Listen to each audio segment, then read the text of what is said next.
के BS record Bhojpuri news में रउआ लगन के बता देहल चाहतानी कि धनंजय धड़कन जी के फिर से एगो बहुत बड़ा लेवल के बहुत ब्लास्ट सॉन्ग जो कि कल सुबह 6:15 पर रउआ लगन के देखे के मिली।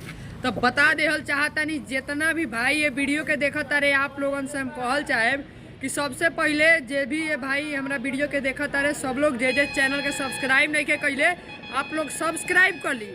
और रउआ लगन से बता देहल चाहतानी नु कि कल सुबह 6:15 पर 9 डिजिटल हिट के माध्यम से बहुत बड़ा हिट सॉन्ग जौन की आवता हमारा के डाटेलू।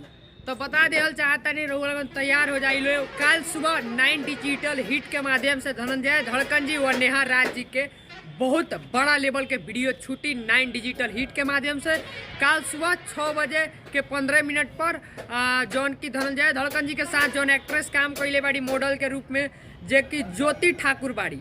तो बता देना चाहता नहीं ज्योति ठाकुर के साथ धनंजय धड़कन जी का बहुत बड़ा लेवल का ब्लास्ट होने वाला है और फीमेल सिंगर जो कि गाई हुई है नेहा राज जी।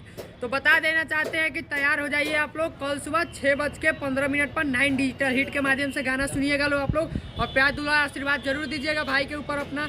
और टीजर कैसा लगा है कमेंट बॉक्स में कमेंट करके जरूर बताइए आप लोग भाई। और फिर मिलते हैं नया अपडेट के साथ, तब तक के लिए आपका भाई विक्की सिंह। फिर मिलते हैं।